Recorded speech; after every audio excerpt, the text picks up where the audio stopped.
Welcome to all of you. बहुत स्वागत है आप सभी का हमारे YouTube channel civilholic guy में। आज का जो हमारा टॉपिक है वो मोस्ट इंपॉर्टेंट क्वेश्चंस रहने वाले हैं जो बार बार सिविल जेई और एई के प्रीवियस ईयर एग्जाम्स में रिपीट हुए। तो चलते हैं इन सभी क्वेश्चंस के साथ, इन सभी क्वेश्चंस के डिस्कस करेंगे और इनके एक्स्ट्रा फैक्ट्स को भी हम जानेंगे। तो जो पहला क्वेश्चन है वो कहता है, which of the following population forecasting method of a city और town assumes the rate of change of population with time as constant. तो इसका जो सही आंसर हो जाएगा वो हो जाएगा हमारा option A, that is arithmetical increase method. आपको बता दें कि अरिथमेटिकल इंक्रीज मेथड जो है उसका फॉर्मूला हमारे पास रहता है P N equals to P naught plus N X bar. यहाँ पर एन है नंबर ऑफ डिकेड्स और पी नॉट है इससे पिछली दी हुई इंफॉर्मेशन, और इसमें क्या रहता है हमारा rate of change of population with time को हम कांस्टेंट मानते हैं कि कांस्टेंट रेट से हमारी पॉपुलेशन बढ़ने वाली है। कि यही क्वेश्चन पंजाब जेई 2018 और एचएसएससी जेई पंचायती राज में भी 2015 में पूछा गया है। तो इस बार हमने साथ में लिख दिया है कि कौन सा क्वेश्चन किस एग्जाम में पूछा गया है, तो इससे आपको इस क्वेश्चन की इंपॉर्टेंस का पता लग जाएगा। क्वेश्चन नंबर 2 कहता है, identify the method for the forecast of population of a town wherein the percentage increase in population from decade to decade is assumed to remain constant. यहाँ देखिए, यहाँ बात क्या आ गई है परसेंटेज इंक्रीज की, वहाँ रेट ऑफ पॉपुलेशन चेंज की बात करी गई थी पिछले क्वेश्चन के अंदर, पर यहाँ है परसेंटेज इंक्रीज की बात। तो हम जानते हैं परसेंटेज इंक्रीज जिसमें कांस्टेंट रहता है वो है हमारा option B, that is geometrical increase method. तो ज्योमेट्रिकल इंक्रीज मेथड यहाँ पर सही आंसर हो जाएगा। और इसके फॉर्मूले की अगर हम बात करें हमारे पास रहता है वो रहता है पी एन बराबर पी नॉट इंटू में 1 plus R by 100 raise to the power N. तो ये इसका फॉर्मूला रहता है। और एक यहाँ पर एक इंपॉर्टेंट फैक्ट और है कि ये मेथड रैपिडली ग्रोइंग सिटी के लिए भी यूज़ किया जाता है। अगर क्वेश्चन पूछ ले कि रैपिडली ग्रोइंग सिटी के लिए कौन सा मेथड है, तो भी हमारा ज्योमेट्रिकल इंक्रीज मेथड यूज़ होता है। वहीं अगर पूछ ले कि old and very large city के लिए कौन सा मेथड यूज़ होता है, तो हमारा आंसर हो जाता है अरिथमेटिकल इंक्रीज मेथड, जो कि हमने पिछले क्वेश्चन में देखा था। जो अरिथमेटिक इंक्रीज मेथड होता है ये हमारा यूज़ होता है बहुत ही पुराने और लार्ज सिटी के लिए, very old and large city. तो इस बात को भी हम ध्यान रखेंगे। अगले क्वेश्चन की तरफ चलते हैं। क्वेश्चन नंबर 3 है, ये कहता है, for the water supply to a medium town what is the daily variation factor. तो वहीं जैसे कि यहाँ इस क्वेश्चन में डेली वेरिएशन फैक्टर की बात हो रही है, तो आज हम सारे ही फैक्टर्स को डिस्कस कर लेते हैं कि कौन सा फैक्टर कब यूज़ होता है और कहाँ यूज़ होता है। तो सबसे पहले देखते हैं मैक्सिमम आर्ली फैक्टर जो है हमारा,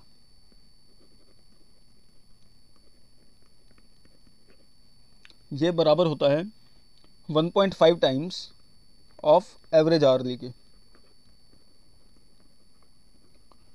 वहीं अगर बात करें maximum hourly for peak demand की, तो वो हो जाएगा हमारा 2.7 टाइम्स ऑफ एवरेज आर्ली। वहीं अगर बात करें मैक्सिमम डेली डिमांड की,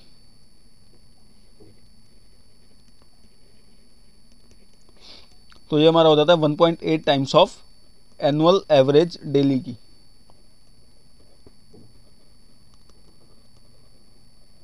1.8 times of annual average daily demand. तो यहाँ पर जो आंसर हो जाएगा वो हो जाएगा हमारा ऑप्शन डी, दैट इज़ 1.8, क्योंकि यहाँ पर डेली वेरिएशन फैक्टर हमारे से पूछा गया है। तो maximum daily will be equal to 1.8 times of annual average daily demand. लेकिन बाकी फैक्ट्स को भी हमें याद रखना है। मैक्सिमम आर्ली की अगर बात करें तो 1.5 times of average hourly demand होता है, और वहीं maximum hourly for peak demand इसको हम कर सकते हैं 1.8 इंटू 1.5 करके, जो कि हमारा आ जाएगा 2.7 ऑफ एवरेज आवरली। तो ये बाकी भी कई सारे क्वेश्चन में पूछा गया है और ये काफ़ी बार पूछे जाने वाला क्वेश्चन है। अगर आगे चलते हैं अगले क्वेश्चन की तरफ। क्वेश्चन नंबर 4 कहता है, the distribution system in water supplies is designed on basis of. ये डिस्ट्रीब्यूशन सिस्टम को हम वाटर सप्लाई के किस चीज़ के लिए डिज़ाइन करते हैं, तो इसका आंसर हो जाएगा option number D, that is greater of peak hourly demand and coincident draft. Peak hourly demand और कोइंसिडेंट ड्राफ्ट में से भी जो भी ज़्यादा होगा उसके लिए हम डिज़ाइन करेंगे अपने डिस्ट्रीब्यूशन सिस्टम को।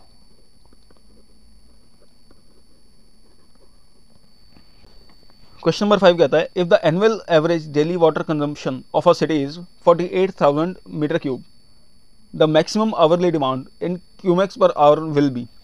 तो ये एक न्यूमेरिकल है, इसको सॉल्व करने के लिए स्टार्ट करते हैं पहले। तो देखिए क्वेश्चन कहना क्या चाह रहा है। क्वेश्चन कहना चाह रहा है कि एक साल का एवरेज लेने के बाद हमें यह पता चला है कि एक दिन में यानी कि 24 घंटे के अंदर 48,000 मीटर क्यूब पानी यूज़ होता है। तो क्यू कितना चाहिए, 48,000 एम क्यूब चाहिए एक दिन में, यानी कि 24 घंटे में, यानी कि हर घंटे इतना पानी चाहिए। तो ये जो भी आंसर आएगा वो होगा पर आर के लिए नीड हमारी।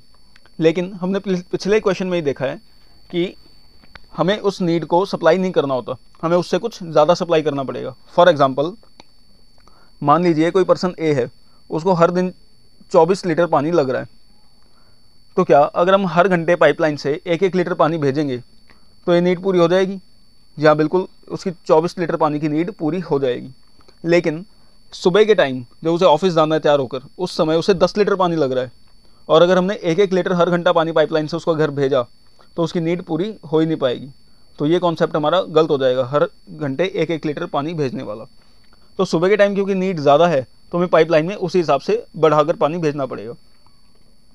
इसी चीज़ को हम वेरिएशन फैक्टर की मदद से समझते हैं, जो हमने पिछले देखा कि आर्ली वेरिएशन फैक्टर होता है हमारा 2.7, यानी जो भी इससे आंसर आएगा एक घंटे की नीड, उसको हमें 2.7 से मल्टीप्लाई करना पड़ेगा, उतना पानी हमें चाहिएगा।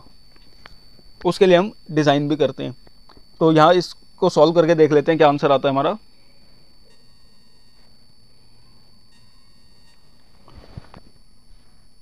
तो इन वैल्यूज़ को सॉल्व करने के बाद हमारा जो आंसर आएगा वो हो जाएगा 5400। तो ये हमारा सही आंसर है, जो कि ऑप्शन डी है। आई होप आपको ये समझ आया होगा कि हमने हर घंटे कैसे पानी भेजा। 48,000 एम क्यूब हर दिन चाहिए, उसको हमने 24 से डिवाइड किया, जिससे हमारा हर घंटे का पानी निकल के आया, और उसे हमने 2.7 से मल्टीप्लाई किया ताकि ज़रूरत की नीड हमारी पूरी हो सके। What will be the fire demand for a city having population of 4 lakh by using क्विचलिंग्स formula. यहाँ में फॉर्मूला बता दिया गया है, क्विचलिंग्स फार्मूला में यूज़ करना है। तो हमने लास्ट वीडियो के अंदर भी देखा था क्विचलिंग्स फार्मूला, वैसे तो आपको याद हो जाना चाहिए, फिर भी इसकी जो वैल्यू होगी वो हो जाएगी हमारी Q = 3182 अंडर रूट पी। और यहाँ पी हमें क्या वैल्यू निकालनी होती है, दी गई पॉपुलेशन को 1000 से डिवाइड कर देना होता है, ये हमारी पी की वैल्यू होती है। तो जल्दी से इसको सॉल्व करते हैं। 3182 अंडर रूट पी, तो पी की वैल्यू हमारी हो जाएगी 4 lakh divide by 1000, that will be equal to 400। तो Q will be equal to 3182 under root of 400, that will be 63640 litres per minute. इसमें हमारा आंसर निकल के आ जाएगा। तो ऑप्शन डी जो है हमारा आंसर बिल्कुल सही हो जाएगा, 63640 litres per minute. I hope आपको ये समझ आया होगा। क्विचलिंग्स फार्मूला हम पहले भी डिस्कस कर चुके हैं और कई बार एग्जाम्स में पूछा गया है, तो ये काफ़ी इंपॉर्टेंट फार्मूला है। नेक्स्ट क्वेश्चन की तरफ चलते हैं।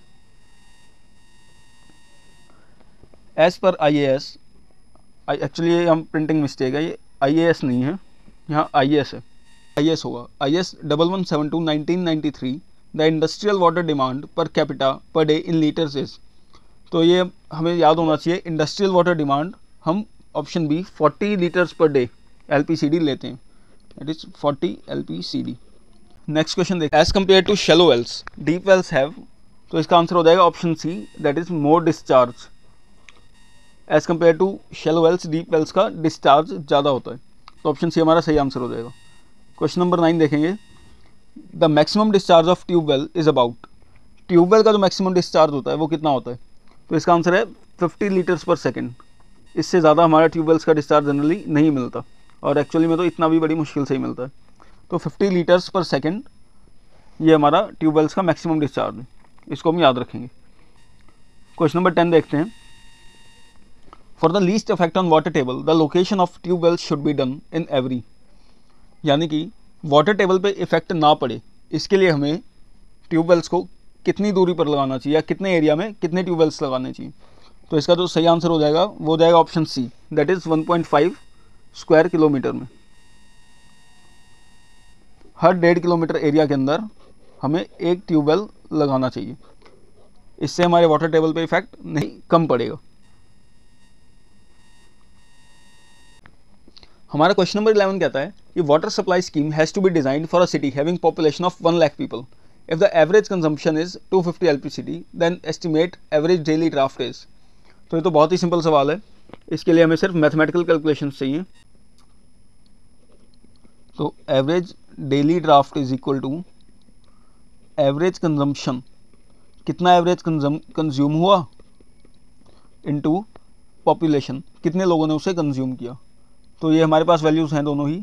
एवरेज कंजम्पशन है 250 एलपीसीडी की, और कितने लोगों ने कंज्यूम किया है, 1 लाख पीपल ने।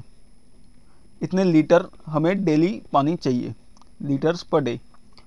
तो इसको जब हम करेंगे तो ये आ जाएगा 250 के आगे 6 जीरो, और 6 जीरो को हम मिलियन के नाम से जानते हैं, M, litres per day, LD. तो जो इसका आंसर हो जाएगा वो हो जाएगा 25 mld। तो ऑप्शन सी हमारा करेक्ट आंसर हो जाएगा, that is 25 mld। I hope आपको ये समझ आया होगा। 250 लीटर, 250 लीटर एक इंसान पानी यूज़ कर रहा है, और 1 लाख लोग हैं उसे कंज्यूम करने वाले। तो सिंपली हमने इनको मल्टीप्लाई कर दिया। सिर्फ मिलियन का यहाँ पर चक्कर ये है कि 6 जीरो को हम एक मिलियन में काउंट करते हैं, यानी कि 10 लाख, और उसको हमने एम लिख दिया, लीटर्स पर डे को एलडी लिखा है। तो 25 mld इसका आंसर हो जाएगा। नेक्स्ट क्वेश्चन देखते हैं। ये यूपीआरवीयू एनएल जेई 2019 में पूछा गया, जो अगला हमारा सवाल है, और कर्नाटका पीएससी जेई में पूछा हुआ है। और ये सवाल है, water free from impurities can be obtain from. ये बहुत ही सिंपल सवाल है, थोड़ा सा ट्रिक किया गया है यहाँ पर। फ्री फ्रॉम इम्प्योरिटीज़, ऐसा पानी जो इम्प्योरिटीज़ से फ्री हो, उसको हम कहाँ से निकाल सकते हैं। तो इसका आंसर हो जाएगा option D, that is spring से। अब कहीं इसका आंसर स्प्रिंग्स क्यों हुआ है, क्योंकि स्प्रिंग्स इन सब में से एक लौता ऐसा सोर्स है जो कि अंडरग्राउंड सोर्स है, और हमें पता है अंडरग्राउंड पानी का source as compare to surface sources हमें साफ़ पानी देता है। यहाँ देखें, लेक, रिजर्वायर और रिवर्स, ये सभी सब सरफेस सोर्स नहीं है, जबकि स्प्रिंग्स में पानी ज़मीन से आता है। तो ऑप्शन डी इसका सही आंसर हो जाएगा। क्वेश्चन नंबर 13 देखते हैं। The domestic consumption of water supply in India is maximum for. ये हमने पिछले क्वेश्चन वीडियो में भी डिस्कस किया था। सिंपली ये सवाल है, ऑप्शन ए इसका सही आंसर हो जाएगा, बाथिंग के लिए। बाथिंग के लिए हमें सबसे ज़्यादा पानी लगता है as compare to cooking, washing और ड्रिंकिंग में। अच्छा, इसका बाकी भी डिस्कस कर लेते हैं डिटेल्स इसके साथ क्या है। देखेंगे, ड्रिंकिंग के लिए हमें 5 एलपीसीडी की यूज़ होती है, वही कुकिंग के लिए भी हमें सेम 5 एलपीसीडी पानी ही चाहिए। बाथिंग के लिए जो यूज़ है वो हमारा सबसे ज़्यादा है 55 एलपीसीडी, और क्लॉथ वॉशिंग के लिए हमें सिर्फ 20 एलपीसीडी चाहिए। वही यूटेंसिल्स को धोने के लिए, यानी कि बर्तनों को साफ़ करने के लिए हमें 10 एलपीसीडी पानी की रिक्वायरमेंट है, और फ्लशिंग के लिए 30 लीटर्स पर कैपिटा लगता है पर डे। ये हमारे कोड्स कहते हैं। तो इन वैल्यूज़ को हम ध्यान रखेंगे, एक आइडिया साइन का ले लेंगे। इसके बाद जो हमारा आंसर आया है वो है हमारा बाथिंग, ए। बाथिंग के लिए हमें सबसे ज़्यादा पानी लगता है। A city has population of 10,000 with an area of rapid filter as 20 metre square and an average filtration rate of 4000 litre per hour per metre square of the area. तो इसके लिए हमें रिक्वायर्ड कितना पानी हम निकाल पाएंगे ये हमें बताना है। तो यहाँ दे रखा है, ये सिंपली मैथ्स का सवाल इसको हम कह सकते हैं। 10,000 लोगों का एरिया है, और जो फिल्टर है वो 20 मीटर स्क्वायर का यहाँ पर लगाया हुआ है।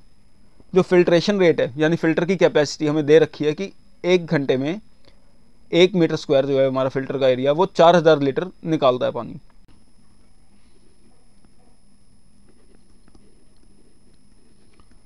एरिया ऑफ रैपिड फिल्टर, या सिंपली फिल्टर बोल सकते हैं, हो दिया हमें 20 metre square.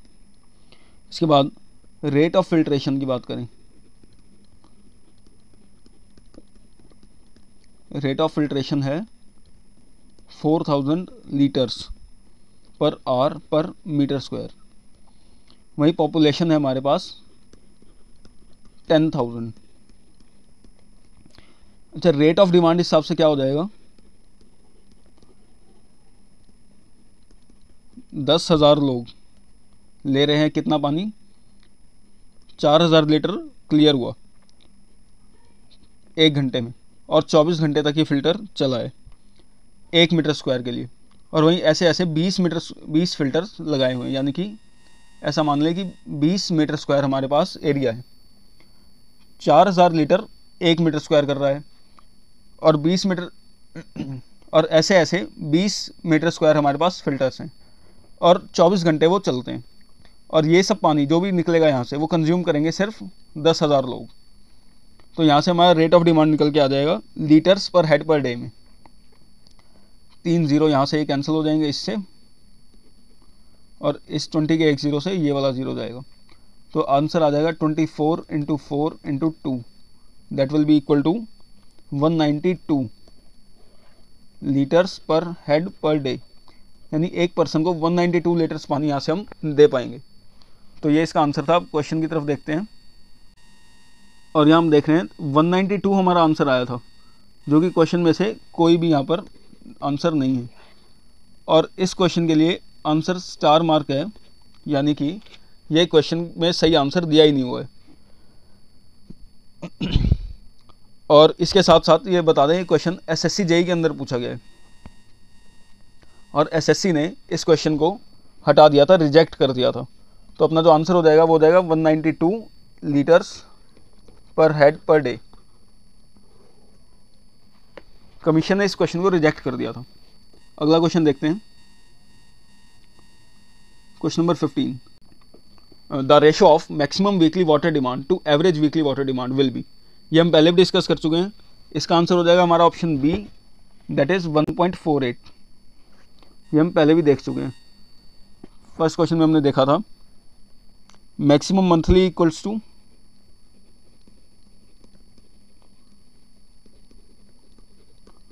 1.28 times of average monthly. वहीं मैक्सिमम वीकली की हमने बात करी थी, इट वाज 1.48 टाइम्स, जो यहाँ पूछा गया है, ऑफ एवरेज वीकली। और वहीं मैक्सिमम डेली की अगर हम बात करें तो वो जाता था 1.8 टाइम्स ऑफ एवरेज डेली। ये हम पहले देख चुके हैं, इन वैल्यूज़ को हमें याद रखना है। तो अगले क्वेश्चन को देखते हैं, question number 16। The growth of population may be conveniently represented by. Population growth कौन से कर्व से हम दिखा सकते हैं? तो पिछले वीडियो में भी हम इसको डिस्कस कर चुके थे। हम एस शेप कर्व से इसको डिनोट करते थे, ऐसा कुछ कर्व हमारे पास हुआ करता था। यहाँ पर इसमें सैचुरेशन पॉपुलेशन होती थी और यहाँ पर इनिशियल पॉपुलेशन से हम स्टार्ट करते थे। तो कुछ ऐसा कर्व हमारे पास था, और इसको हम बोलते हैं addition of logistic and growth curve. यानी कि स्टार्टिंग में एक कर्व एक्सपोनेंशियली बढ़ता है और बाद में सैचुरेशन की तरफ ऐसे मूव कर जाता है। तो इसका आंसर हो जाएगा option C, that is both growth and logistic curve. ये एनबीसीसी में पूछा गया सवाल है। अगला क्वेश्चन देखते हैं। In a city having population of 1 lakh, यहाँ 5 जीरो में दिखाई दे रहे हैं, इसका मतलब है 1 lakh. The fire demand in the litres per minute as per Kuichling's formula. ये क्विचलिंग्स फॉर्मूला तो हम कई बार डिस्कस कर चुके हैं। पहले तो बता दें क्विचलिंग्स फॉर्मूला क्या होता है, 3182/√p, और p हम निकालते थे पॉपुलेशन डिवाइड बाय 1000 करके। तो फिर से निकाल लेते हैं। पॉपुलेशन यहाँ पर दी हुई है हमें 1 lakh divide by 1000 which will be equal to 100। q will be equal to 3182/100, that is 31820 litres per minute. तो ऑप्शन बी हमारा यहाँ पर सही आंसर हो जाएगा। अगले क्वेश्चन की तरफ देखते हैं, क्वेश्चन नंबर 18।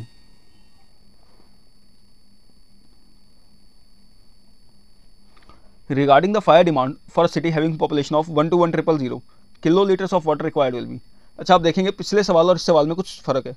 पिछले सवाल के अंदर हमें एक तो स्पेसिफाई कर दिया गया था हमें क्विचलिंग्स फॉर्मूला को यूज़ करना है, उसके अलावा हमसे जो आंसर पूछा गया था वो हमसे लीटर्स पर मिनट में मांगा गया था, यानी इट वाज क्यू डिस्चार्ज, ये हमसे पूछा गया था।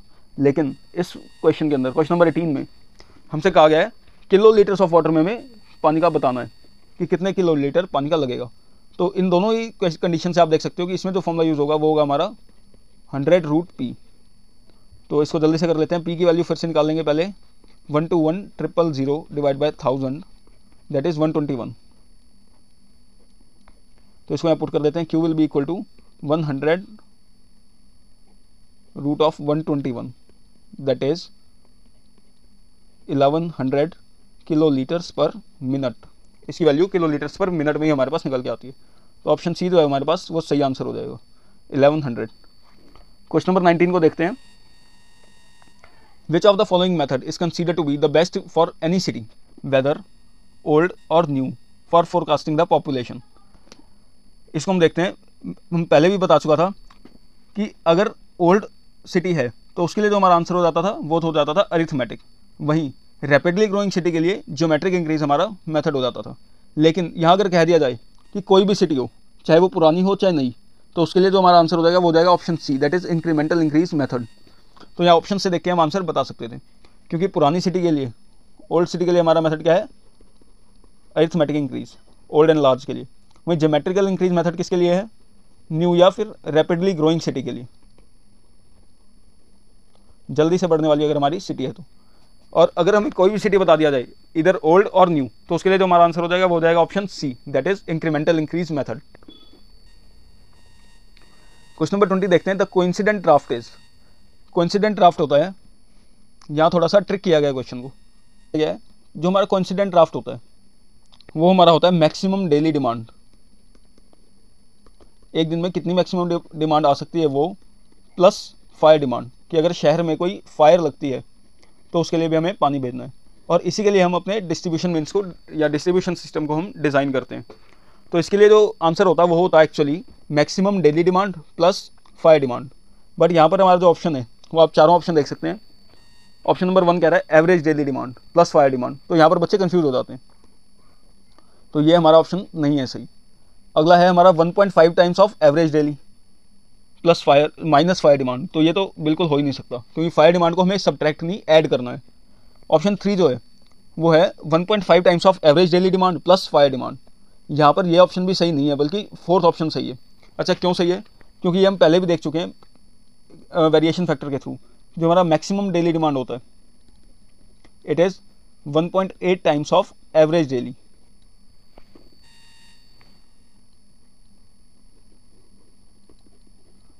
तो ये बात हमें यहाँ पर याद रखनी है। यहाँ पर दो कॉन्सेप्ट्स को मिलाकर एक क्वेश्चन बनाया गया। तो जो सही आंसर हो जाएगा वो हो जाएगा हमारा option D, that is 1.8 times of average daily demand plus fire demand. तो यहाँ थोड़ा सा सावधान रहने की हमें जरूरत है। अगले क्वेश्चन की तरफ देखते हैं। Question number 21, the value off peak factor considered in the estimation of water demand for population of 1 lakh. यहाँ 5 जीरो में दिखाई दे रहे हैं, इसका मतलब है 1 लाख इज। पीक फैक्टर की वैल्यू हमें यहाँ पर बतानी है कि अगर 1 लाख पॉपुलेशन है तो इसका हम पूरा टेबल ही डिस्कस कर लेते हैं। यहाँ पे टेबल आपको दिखाई दे रहा है, ये हमने पॉपुलेशन और पीक फैक्टर के लिए एक टेबल बनाया छोटा सा, कि अगर 50,000 तक के लिए हमारी पॉपुलेशन रहती है तो हमारा जो पीक फैक्टर रहता है वो 3 रहता है। 50,000 से बढ़कर अगर 2 लाख इनके बीच में अगर हमारी पॉपुलेशन रहती है तो हमारा जो पीक फैक्टर है उसकी वैल्यू हो जाती है 2.5। वहीं अगर पॉपुलेशन हमारी 2 लाख से ऊपर पहुंच जाती है तो उसका जो पीक फैक्टर रहता है वो होता है 2।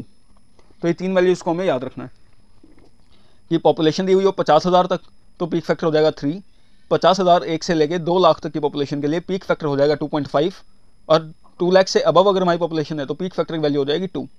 तो यहाँ पर जो सही आंसर हो जाएगा, देखिए पॉपुलेशन है 1 लाख जो सेकंड स्लैब में लाई कर रही है, इसका मतलब आंसर ऑप्शन बी हमारा सही आंसर हो जाएगा, दैट इज 2.5। तो अगले क्वेश्चन की तरफ देखते हैं। अगला क्वेश्चन कहता है कि to estimate the water quantity which one of the following is the most important. इनमें से कौन सा सबसे ज़्यादा इंपॉर्टेंट हो जाता है वाटर क्वांटिटी एस्टिमेट करने के लिए। ऑप्शंस देखेंगे, rate of demand and population, cost of supply and population, adequacy of source and cost of supply, या इन सभी में ये सभी। तो जो सबसे ज़्यादा इंपॉर्टेंट फैक्टर है वो है हमारा option A, rate of demand and population. अच्छा, ऐसा क्यों? क्योंकि देखिए अगर हमें पता ही नहीं होगा हमें कितनी पॉपुलेशन के लिए पानी के सिस्टम को डिज़ाइन करना है, अगर हमें पॉपुलेशन का ही अंदाज़ा नहीं है तो हम सोर्स कैसे सेलेक्ट कर सकते हैं? ना हम सोर्स सेलेक्ट कर सकते हैं, ना हम कॉस्ट डिसाइड कर सकते हैं। जब तक सोर्स नहीं सेलेक्ट होगा कि कितनी दूरी पर हमें पानी लेकर जाना है, उस हिसाब से कुछ भी हम सेलेक्ट नहीं कर पाएंगे। तो जो सबसे इंपॉर्टेंट फैक्टर है वो है हमारा rate of demand and population, क्योंकि पॉपुलेशन से ही हमारा डिमांड निकलने वाला है। ज़्यादा पॉपुलेशन के लिए ज़्यादा डिमांड होगा, तो ऑप्शन ए हमारा सही आंसर हो जाएगा। क्वेश्चन नंबर 23 देखते हैं। Which of the following is not mention a method for forecasting population used for estimating water requirement of a town. इनमें से कौन से मेथड को, जो कि पॉपुलेशन फोरकास्टिंग का मेथड है, उसे हम टाउन के वाटर रिक्वायरमेंट के लिए यूज़ नहीं करते हैं? तो इसका सिंपल सा आंसर हो जाएगा ऑप्शन डी, प्रिज्मोइडल मेथड। तो इस क्वेश्चन पे आने के बाद हम ये भी डिस्कस कर सकते हैं कि वो कौन से मेथड्स हैं जिन्हें हम यूज़ में लाते हैं। तो एक बार उनकी भी हम लिस्ट देख लेते हैं। तो उन मेथड्स को देखें। एक तो है हमारा अरिथमेटिक इंक्रीज मेथड, एक है हमारा जियोमेट्रिकल इंक्रीज मेथड, इसके बाद आता है हमारा जोनिंग मेथड,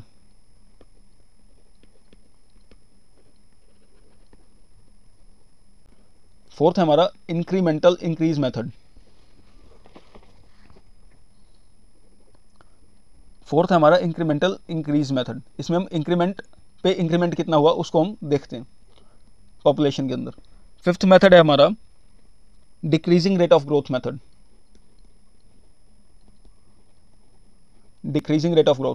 ये उस सिटी के लिए हम यूज़ करते हैं जहाँ पर पॉपुलेशन सेचुरेशन आ चुका है और अब पॉपुलेशन नीचे की तरफ जा रही है या फिर डिक्रीज होने वाली है या डिक्रीज होती हुई हमें दिखाई दे रही है। इसके बाद एक और मेथड है हमारा लॉजिस्टिक कर्व मेथड।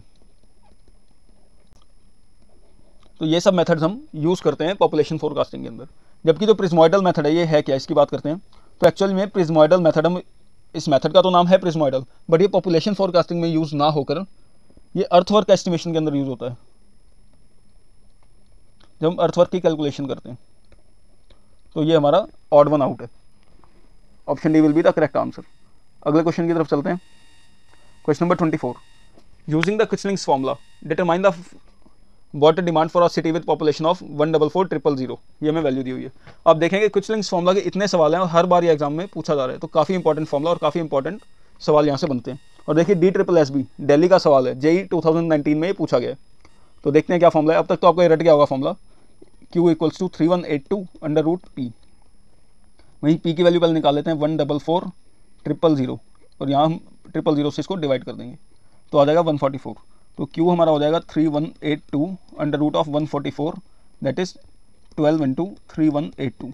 तो जल्दी से कैलकुलेट कर और इसको सॉल्व करके जो हमारे पास आने वाला है वो हमारी वैल्यू हो जाएगी 38184 लीटर्स पर मिनट।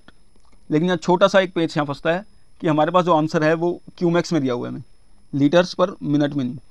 तो इसको हम डिवाइड कर लेंगे लीटर्स से m³ बनाने के लिए। 38184 को हम 1000 से डिवाइड कर देंगे, इतना m³ पर मिनट में आएगा। लेकिन यहाँ पर सेकंड में दिया हुआ है और 1 मिनट में 60 सेकंड होते हैं, तो यहाँ हम 60 से भी इसको डिवाइड कर देंगे। तो ये सब कैलकुलेशन करने के बाद जो हमारे पास आंसर आएगा वो हो जाएगा 0.634 क्यूमैक्स। ये आंसर यहाँ पर हो जाएगा, that is 0.634 QMax.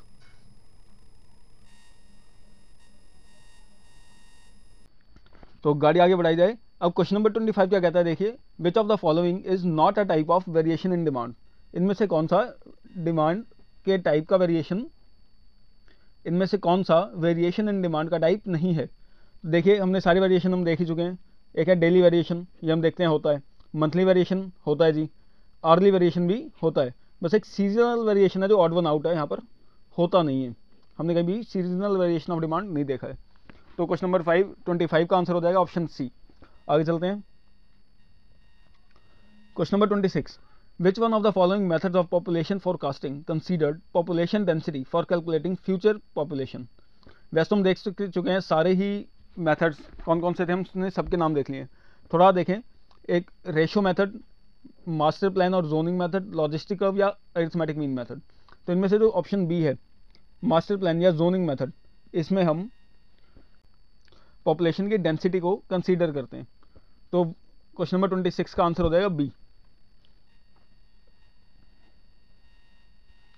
Question number 27, the water which is safe and potent for drinking to human health is known as.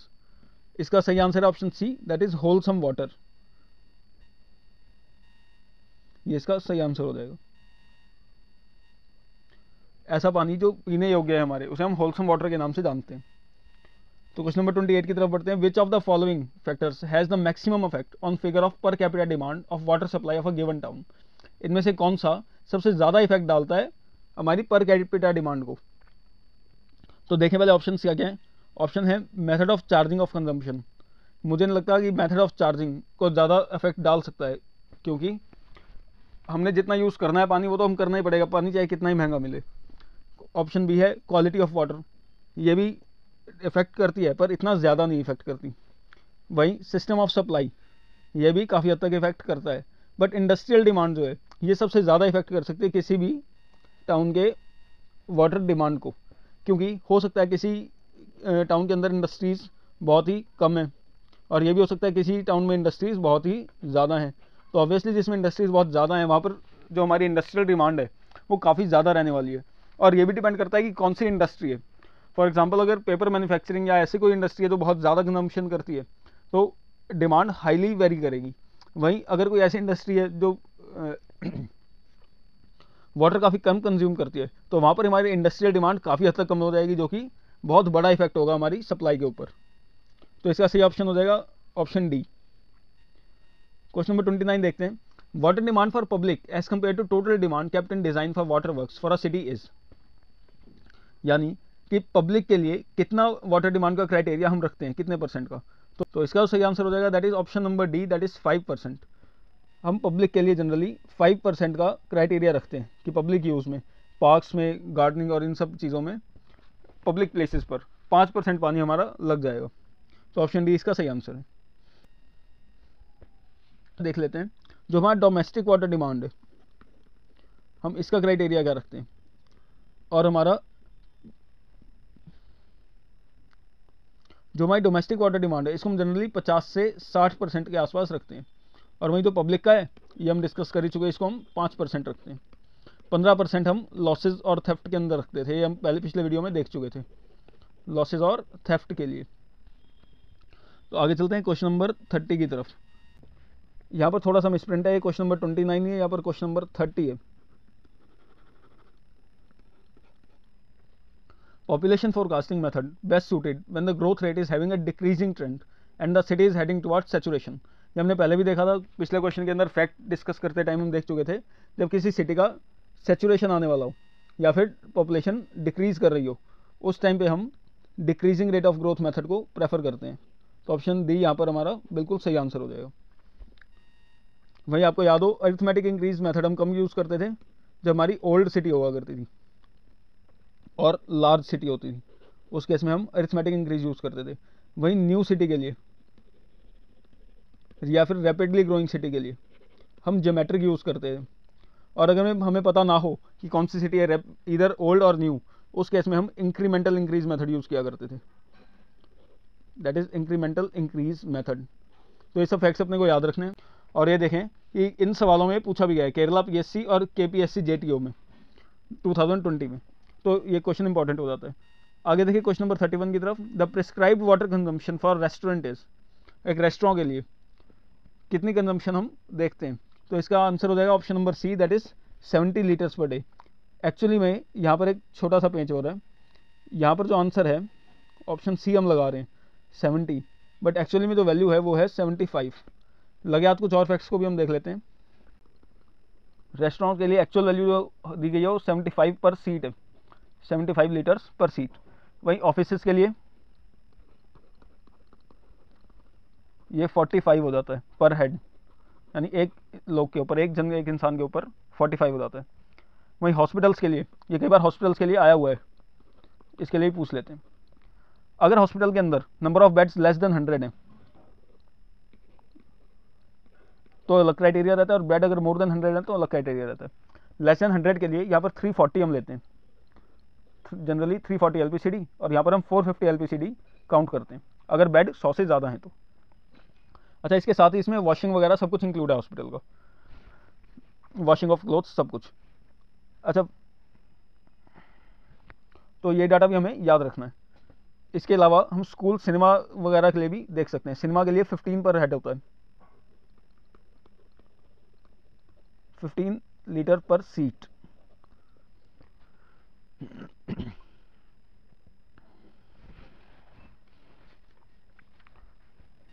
आगे चलते हैं अपने अगले क्वेश्चन की तरफ। क्वेश्चन नंबर 32, यहाँ फिर से एक बार मिसप्रिंट हो गया है, ये क्वेश्चन नंबर 32 है यहाँ पर। विच of the following empirical formula is not used for determining the rate of fire demand. Fire demand को हम काफ़ी बार पढ़ चुके हैं और बहुत सारे फॉर्मूला इसके देख भी चुके हैं। फ्रीमैन्स फॉर्मूला, बस्टन्स फॉर्मूला, कुचलिंग्स फॉर्मूला, ये सभी फायर डिमांड के फॉर्मूला हैं, बट इनमें से एक गुडरिच फॉर्मूला ऐसा है जो फायर डिमांड का नहीं है, तो यहाँ पे ऑड वन आउट हो जाएगा option number D, that is Goodrich formula. अब थोड़ा आगे हैं तो गुडरिच फॉर्मूला के बारे में भी थोड़ा सा डिस्कस कर लेते हैं। तो हमारा जो गुडरिच फॉर्मूला है ये हमारा पीक डिमांड फैक्टर निकालने के काम आता है।